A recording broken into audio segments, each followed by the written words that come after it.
warahmatullahi wabarakatuh. Kembali lagi dalam video kali ini kita akan membahas tentang bagaimana menghitung risiko investasi. Pada video sebelumnya kita telah menghitung tentang risiko aset tunggal atau single aset. Di dalamnya ada analisis sensitivitas atau range, kemudian analisis probabilitas atau nilai rata-rata, dan analisis statistika berupa standar deviasi dan koefisien variasi. Dalam suatu perusahaan, fixed asset atau aset tetap yang digunakan merupakan suatu kelompok yang terdiri dari beberapa unit yang tidak berdiri sendiri, yang disebut sebagai portfolio aset. Contohnya, misalnya ada pabrik, kemudian di dalamnya ada mesin-mesin, dan juga mungkin pabrik atau perusahaan itu memiliki kendaraan operasional atau angkut dan sebagainya. Keseluruhan ini disebut sebagai portfolio.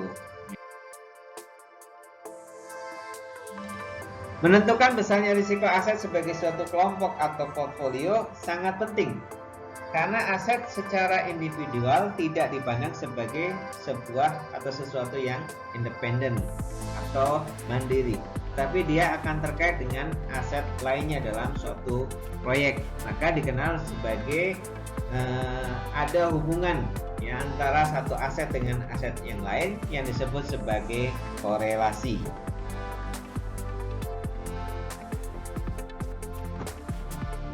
Korelasi antara aset atau proyek dapat dibagi menjadi dua. Yang pertama adalah korelasi positif, ya, di mana antara aset-aset, misalnya ada aset A, aset B, yang arah pergerakannya adalah selaras, ya. Ketika A turun, B turun. Ketika A naik, B naik. Ketika A turun, B turun. Korelasi yang negatif. Korelasi yang negatif ini ditujukan, ya, misalnya ada proyek A seperti ini, ya. Jika proyek A turun, ya, proyek B justru naik revenue-nya atau penghasilannya atau return-nya. Ketika proyek B turun, return-nya proyek A justru naik, sehingga saling menutupi. Inilah namanya korelasi negatif. Kita lihat bagaimana risiko portofolio antara proyek-proyek atau aset-aset yang berkorelasi positif. Atau kalau kita lihat misalnya antara proyek A dengan proyek B, ya, yang dia berkorelasi positif, ditandain dengan ketiga turun ikut turun, ketiga naik ikut naik. Maka gabungan atau kombinasi antara proyek A dengan proyek B ini menghasilkan juga risiko yang sama, ya. Karena ketika turun, maka kombinasinya pun turun. Ya. Ketika itu naik, maka kombinasinya pun naik. Ya. Sehingga dapat disimpulkan bahwa risiko proyek kombinasi tidak berubah apabila proyek-proyek tersebut adalah berkorelasi positif. Lalu bagaimana proyek-proyek yang berkorelasi negatif?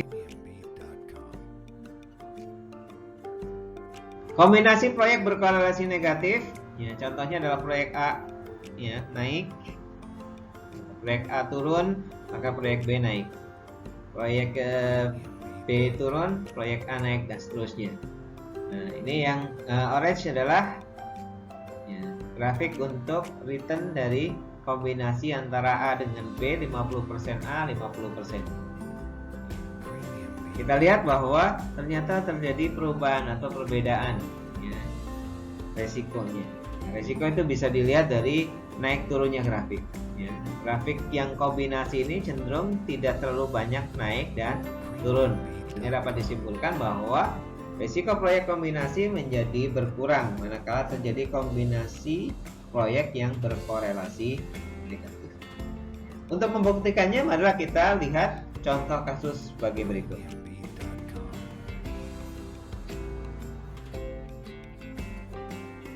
Misalnya PT Asia Tech memiliki alternatif investasi yaitu proyek A, proyek B, dan proyek C dengan perkiraan return dalam persen sebagai berikut.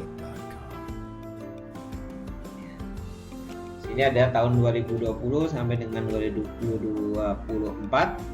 Proyek A return tahun 2020 24%, kemudian 10%, 18%, 26%, 10%.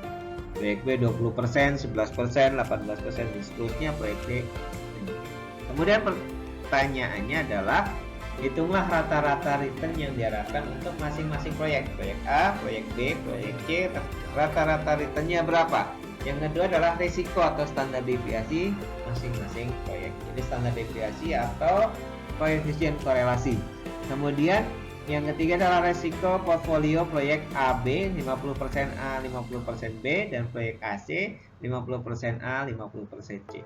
Ya, sebelum kita bahas, kita hitung, kita lihat bahwa proyek A dengan proyek B ini berkorelasi positif. Ya, bisa dilihat. Nah, ketiga returnnya turun dari 24 ke 10 untuk proyek A, proyek B juga turun 20 ke 11. Ketiga naik 10 ke 18, ini juga naik 11 ke 18. Ketiga turun, ketiga naik lagi, maka ini pun naik. Ketiga turun, ini pun proyek B turun. Tapi antara proyek A dengan proyek C, ketika proyek A turun, proyek C justru naik. Ketika proyek A naik, proyek C turun. Ketika proyek A naik, proyek C turun. Ketika proyek A turun, proyek C naik.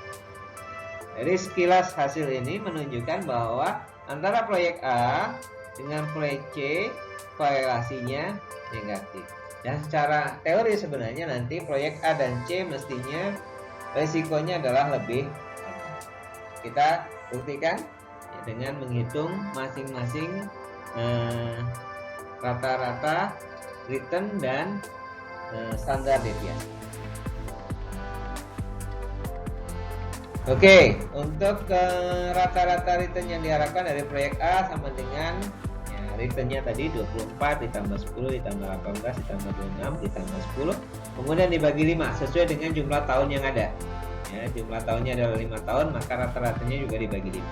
Kalau tahunnya 6 tahun berarti dibagi 6 dan seterusnya.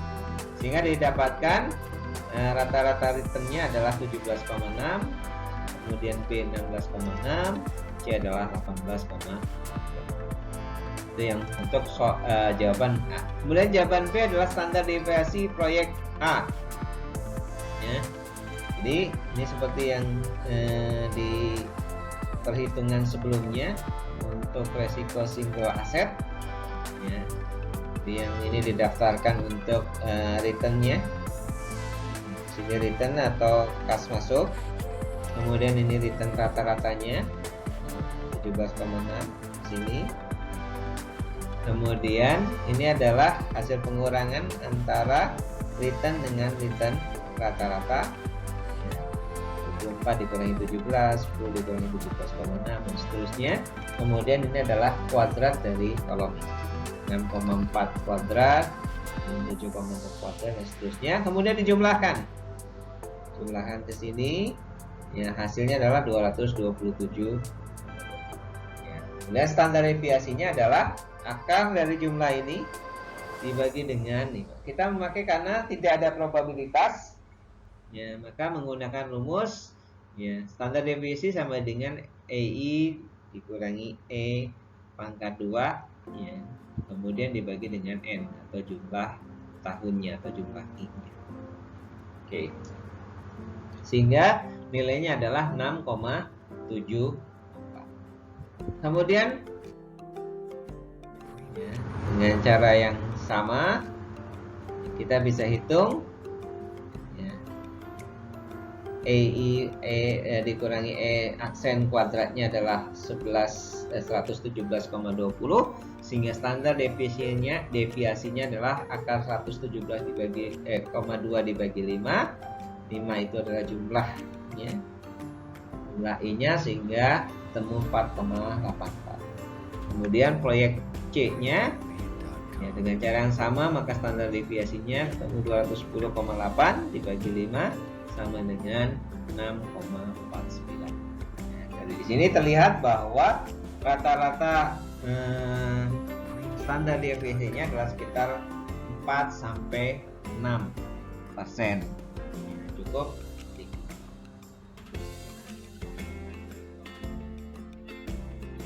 pertama kombinasi proyek A dan B, 50% A, 50% B. Ya, ini adalah kombinasi yang positif. Ya, kita lihat tadi ada kombinasi positif. Caranya menghitung seperti apa? 50% A. Ya, hasil atau return dari A dikalikan 50%. Ya, tadi 24, ya dikalikan 50% sama dengan 12.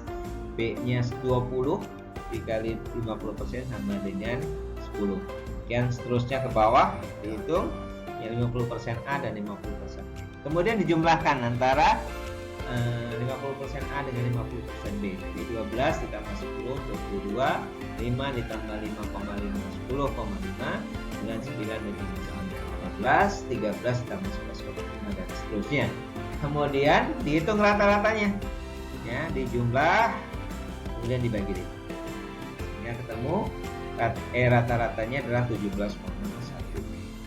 Kemudian ya E-nya return tiap tahunnya, EI-nya dikurangi dengan rata-ratanya. Ini semua. Jadi 22 dikurangi 17, 10 dikurangi 17 dan seterusnya. Sehingga kemudian ketemu ini, kemudian dikuadratkan. Ya, dikuadratkan, setelah dikuadratkan dijumlah ke bawah di 166,70. Sehingga standar deviasinya adalah 166,7 dibagi 5 sama dengan 5,77. Masih tinggi. Ya, hampir sama dengan masing-masing proyek A ataupun B. Bagaimana dengan deviasi portofolio proyek A dengan C? Yang kita tahu tadi sekilas bahwa A dengan C adalah kombinasinya, korelasinya adalah korelasi negatif. Ya. Kan 50% A hitungnya, kemudian 50% C. Jadi 50% kali 11 5,5 kali 26 sama dengan 13. 18 kali 50 sama 9. Kemudian dijumlahkan antara 50% A dengan 50% C, jadi EI-nya. EI-nya dijumlahkan dibagi 5 sama dengan E rata-rata. Kemudian EI dikurangi E rata-rata sama dengan ini. Kemudian ini dikuadratkan jadi ini, kemudian dijumlah ke bawah jadi 0,7, sehingga standar deviasinya adalah 0,7 dibagi 5 sama dengan 0,37. Dari hasil ini terbukti bahwa gabungan proyek yang memiliki korelasi negatif akan menghasilkan standar deviasi yang jauh yang turun, ya, yang di bawah standar deviasi masing-masing proyek. Inilah perlunya portfolio aset-aset yang berkorelasi negatif. Oke, berikutnya saya akan bagikan tips gimana menghitung standar deviasi dengan cara yang gampang, super gampang di Excel. Ya, kita kemarin sudah menghitung gimana menghitung standar deviasi itu dari menghitung rata-ratanya, kemudian mengurangi hasil dengan rata-ratanya, mengkuadratkan, kemudian mengakar kuadratkan dengan dibagi N dan sebagainya.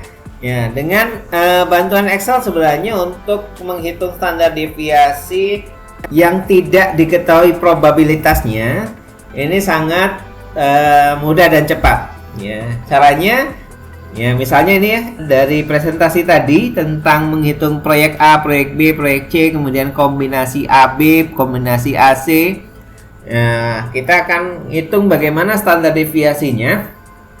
Ya, caranya sangat mudah. Yang pertama, di bawah kolom ini, ya di kolom masing-masing proyek, ya kita tulis rumus sama dengan, kemudian kita tulis S T D E F titik P.